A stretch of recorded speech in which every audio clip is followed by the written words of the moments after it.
안녕하세요. 한나할인의 공아주 시간입니다. 지난 제 영상을 보신 분들은 이제 성장형 사고방식을 아이들에게 길러주기 위해서 칭찬과 격려를 아끼지 말아야 되겠다, 아마 이렇게 생각하시는 분들이 많아지셨을 거라는 생각이 들어요. 그런데 여러분들 이거 아세요? 어떤 칭찬을 하는지가 고정형 사고방식, 성장형 사고방식을 길러주는 각각의 지름길이 된다는 사실을요. 네, 그래서 오늘은 제가 잘못된 칭찬은 어떤 건지, 그리고 올바른 칭찬은 어떻게 할 수 있는지에 대해서 이 책을 바탕으로 이야기를 해드리도록 하겠습니다. 네, 여러분들은 지금까지 인생을 살아오시면서 어떤 칭찬을 다른 사람에게 해오셨나요? 저는 이제 유치원 선생님이 된 이후로는 칭찬이 중요하다고는 이야기 많이 들어서 아이들한테 칭찬을 많이 해야 되겠다, 단순히 그렇게만 생각을 하고 칭찬을 해왔던 것 같아요. 그래서 저는 주로 이런 칭찬을 많이 했어요. 누구는 너무 척척박사 같아. 너는 너무너무 똑똑하구나. 누구는 그림을 너무 잘 그리는구나. 누구는 와, 정말 어떻게 저렇게 똑똑할까? 너무너무 기억력이 좋구나. 누구는 너무 천재인 것 같아. 네, 이런 칭찬들을 제가 아주 남발하고 있었더라고요. 근데 제가 어떤 칭찬을 해왔는지 아시겠어요, 여러분들? 아이들이 뭔가 노력이나 그런 거에 의한 칭찬이 아니라 정말 타고난 것과 같은 재능이나 그런 소질에 대한 칭찬을 제가 아주 많이 해왔더라고요. 이런 칭찬들은 어떤 사고방식을 불러올까요? 바로 고정형 사고방식이죠. 나는 정말 똑똑해. 나는 진짜 천재야. 나는 그림을 너무 잘 그려. 그냥 노력하지 않아도 나는 원래 그렇게 타고난 사람인 것처럼 느끼게 하는 칭찬을 제가 이제까지 했던 거예요. 그리고 제가 이 책에 나오는 한 부분을 여러분들께 읽어드리고 싶어요. 너는 똑똑해 라고 하는 건 결국 아이들을 바보처럼 느끼게 하고 바보처럼 행동하게 만듭니다. 예전엔 더 똑똑했는데 왜 이러지? 하는 생각을 갖게 하죠. 우리가 사람들에게 재능이 있다거나 뛰어나다는 긍정적인 꼬리표를 달아줄 때 그런 결과를 의도한 것은 분명 아닐 겁니다. 도전하려는 열망과 성공 비결을 빼앗으려는 의도가 없었다고 해도 능력에 대한 칭찬은 그런 위험을 안고 있습니다. 정말 공감되지 않아요? 여러분들이 다른 사람들 그리고 아이들을 칭찬할 때 이 아이가 용기를 많이 갖게 하기 위해서, 더 잘되게 하기 위해서 긍정적으로 말해줘야지. 그 사람을 위해서 해주는 건데 결국에는 아주 위험한 결과를 가지고 올 수도 있다는 거예요. 만약에 이 아이들이 고정형 사고방식을 가졌을 때 그 다음은 뻔하겠죠. 제가 전 영상에서 이야기 드린 것처럼 시험이나 주변 사람들 이런 거에 대해서는 나를 평가하는 존재라고 생각을 하고, 내가 만약에 어떤 문제를 풀지 못했을 경우에는 나는 진짜 멍청해, 나는 똑똑하지 못한 아이야, 이렇게 바로 생각을 하게 될 가능성이 굉장히 높다는 거죠. 그렇기 때문에 고정형 사고방식을 불러오는 그런 칭찬은 여러분들이 이제 안 하실 수 있도록 노력하시는 게 중요한 것 같아요. 그러면 이제 어떻게 해야 될까요? 우리 아이들을 성장형 사고방식을 가진 아이들로 길러내기 위해서 올바른 칭찬을 해봐야 되겠죠? 성장형 사고방식을 길러내는 칭찬은 이런 거를 칭찬해야 된다고 해요. 성장형 사고방식 하면 떠오르는 거 이제 있으시죠?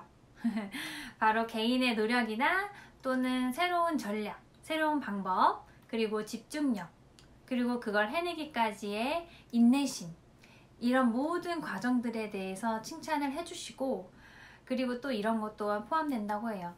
그 아이가 뭔가를 했을 때 그게 여러 방법으로 했는데 안 됐어요. 그때 교사나 또는 부모님, 주변 사람들에게 도움을 청한다면 그런 도움을 청했다는 그런 거에 대해서도 칭찬을 해주시고, 그리고 다른 방법을 써봤다는 거에 대해서도 칭찬을 해주시는 것이 아주 좋다고 합니다. 네, 그렇다면 이제부터 우리 현장에서 적용이 가능한 한번 예시를 제가 들어보도록 할게요.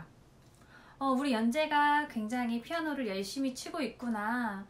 지난번에 선생님이 봤을 때 연재가 오른손만 치고 있었는데 연습을 열심히 해서 이제는 양손을 다 칠 수 있게 되었네. 이렇게 열심히 노력한 거에 대한 칭찬.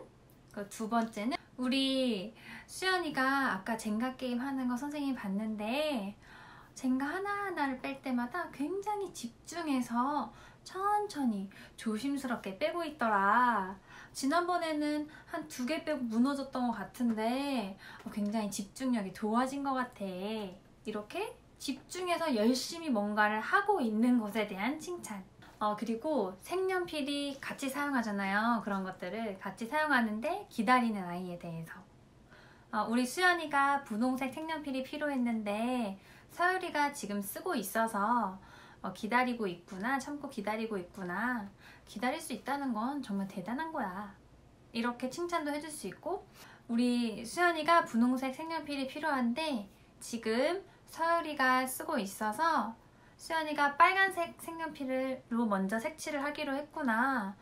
그거는 진짜 좋은 생각이야. 너무너무 좋은 방법인 것 같아. 이 칭찬 굉장히 많이 쓰실 것 같지 않나요? 이거는 전략에 대한 칭찬이에요. 다른 방법을 구사하는 것에 대한. 이런 사례들을 조금 예를 들어보니까 어떻게 해야 되는지 조금 감이 오시죠? 근데 칭찬 시에 조심해야 될 점도 또한 또 나와 있어요. 또한 나와 있는데요. 여기 여러 가지가 나와 있는데 제가 선생님들에게 조금 바로 팁이 될 만한 거를 2가지를 안내해 드리자면, 무조건적인 칭찬. 너는 뭐든지 할 수 있어. 넌 다 잘할 수 있어. 물론 이런 말 좋죠. 근데 그렇게 말하고 아이를 그냥 내버려 두면 안 된다는 말이에요. 만약에 애를 그냥 내버려 두면 그 아이는 열심히 자기 노력했어요. 근데 안 됐어요. 그러면 분명 선생님이 엄마가 나 이거 할 수 있다 그랬는데, 나 잘할 수 있다 그랬는데 나 못했네? 나는 못하는 애인가 봐. 이렇게 생각을 쉽게 가질 수가 있어요. 고정력 사고방식으로 가는 거죠. 그렇다면 우리가 어떻게 해줘야 될까요? 너는 다 할 수 있어, 너는 잘할 수 있어 얘기를 하되 부모님이 도와주셔야 되세요. 교사가 옆에서 잘 아이를 관찰하고 저 아이에게 지금 도움이 조금 필요한 도움이 뭔지 그런 생각하셔서 비계 설정해 주시고 도움을 주시고 환경을 조성을 해 주시는 거예요. 그렇게 해서 아이가 그거를 이룰 수 있도록, 성취할 수 있도록 도움을 주시는 게 중요하다고 하고요. 그리고 2번째는 무조건적인 위로나 위안은 좋지 않다고 해요. 이 책에서는 조금 제가 봤을 때는 초등학생 이상의 아이들을 조금 많이 실험을 한 것 같아요. 그래서 저희 아이들인 경우에는 저는 어떻게 하면 좋을까에 대해서 생각해 봤더니 조금 어린 친구들인 경우에는 물론 그 실패한 것에 대해서 괜찮아, 잘했어를 해주시되 저는 이 말을 곁들여주면 좋을 것 같아요. 우리 서율이가 굉장히 많이 노력했지? 괜찮아. 너 이렇게 많이 노력했으니까 다음번엔 더 잘할 수 있게 될 거야. 이렇게 조금 노력이라는 단어를 넣어서 최선을 다했어. 약간 이런 식으로 해주시면, 격려를 해주시거나 그 실패에 대해서 좀 위로를 해주시는 게 좋을 것 같다는 생각이 들고요. 제 생각에는 한 6세 후반이나 7세인 아이들은, 요즘 아이들은 초등학생 같아요. 굉장히 생각이 빠르거든요. 그 아이들인 경우에는 여기에서 뭔가 안 됐다면 여기에서 그럼 다른 방법으로 어떻게 해볼 수 있을까? 우리 다음에 어떻게 하면 더 잘할 수 있을까?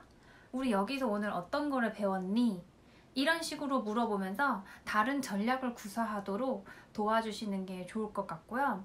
또한 선생님이 이번에 그럼 한번 이렇게 도와줘 볼게. 우리 한번 다시 해볼까? 이렇게 타인의 도움을 조금 주시는 그런 조금 위로를 해주시는 게 좋다고 여기 나와 있어요. 이것만 조금 주의해 주시면 될 것 같고요. 근데 꼭 칭찬만이 아니라 이 책에는 아이들이 하는 행동을 잘 보고 그 과정에 대해서 관심, 칭찬이 아니라 그냥 관심을 가져주는 것만으로도 아이들이 굉장히 변할 수 있다고 합니다. 저는 이거에 굉장히 공감해요. 왜냐면 우리 아이들은 선생님 그리고 부모님의 사랑을 먹고 자라잖아요. 굉장히 좋아하기도 하고요. 뭐 예를 들어서 이런 거예요. 쌓기역역에서 블럭을 아이들이 갖고 놀고 있다면 제가 가서 이렇게 얘기를 하는 거죠. 어, 여기 정말 멋진 자석 블럭으로 이렇게 멋진 집이 완성이 되었네? 선생님이 아까 봤을 때는 너희들이 종이벽돌 블럭으로 만들다가 쓰러지는 거를 봤는데 어떻게 이렇게 자석 블럭으로 멋진 집을 완성하게 되었어? 그냥 관심을 가져주는 거야. 너네 멋진 집 완성했구나를 관심을 가져주는 거예요. 근데 이왕 하는 거 조금 곁들였어요, 저는. 그 과정이 어땠는지, 너네가 어떤 방법으로 다른 걸 시도해 봤는지 물어보는 거예요. 이렇게 해주는 것만으로도 아이들은 와, 내가 이 방법으로 했는데 저 방법으로 해본 거에 대해서 정말 잘했구나 스스로 느끼게 된다는 거죠. 그리고 그거 외에도 어떤 관심들을 가져줄 수 있는지 이 책에 여러 가지가 나와 있기 때문에 참고하실 선생님들은 참고하시면 좋을 것 같고요. 제가 이제 애들한테 칭찬을 올바르게 해줘야 된다는 인식을 갖고 나서 첫날 제가 실패했어요. 실패. 그냥 칭찬을 그날은 거의 잘 못했어요. 애들한테 칭찬 자체를 거의 못했어요. 왜냐면 내가 칭찬 함부로 하면 안 되겠다는 생각을 가졌고, 하지만 내가 어떻게 이상하게 칭찬을 하면 좋지? 고민하다 보니까 시간이 지나가 버렸어요. 그래서 제가 그날 이렇게 교사실에 내려와서 제가 어떤 칭찬을 해줄 수 있는지에 대해서 그냥 글로 적었어요. 적은 다음 제가 그걸 조금 이렇게 약간 어떤 부분을 암기를 하고 그 상황이 나타나길 기다리면서 이제 다음날 교실에 갔죠. 그래서 아이들한테 제가 몇 가지 한 5-6가지 적은 칭찬을 했어요. 아이들은 모르겠죠. 저 혼자만 굉장히 의식하고 칭찬을 한 거예요. 그랬더니 조금씩 제가 칭찬을 하는 그런 능력이 조금씩 늘어난다는 생각을 제가 갖게 되었어요. 그리고 칭찬을 하다 보니까는요, 이런 변화가 찾아왔더라고요. 제가 이런 성장형 사고방식을 갖는 칭찬을 하기 위해서는 그냥 아이들이 그림을 다 그려서 활동을 다 해서 뭔가를 만든 다음 결과물을 저한테 보여줬을 때 제가 그 결과물만 보고서는 그런 칭찬을 할 수가 없어요. 그래서 제가 오히려 아이들을 자세히 관찰하게 되는 거예요. 제가 어떤 방법으로 어떻게 해서 이 과정에서 결과가 이뤘는지 그거를 제가 자세히 관찰을 하고 있더라고요.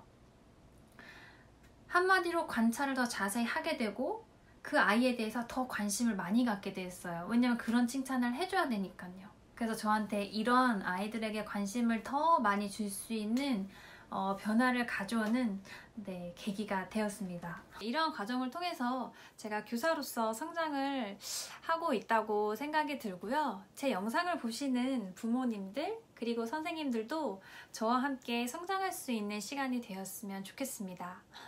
오늘은 제가 칭찬에 대해서 잘못된 칭찬 그리고 올바른 칭찬은 어떻게 하는 게 좋은지에 대해서 한 영상에 다 담느라고 영상이 조금 길어졌던 것 같아요. 그래서 비슷한 맥락이지만 제가 조금 더 이야기해 드리고 싶은 부분이 있는데 그거는 잘라서 이제 다음 영상으로 올리도록 하겠습니다. 네, 오늘 영상은 여기까지고요. 그러면 다음에 또 만나요.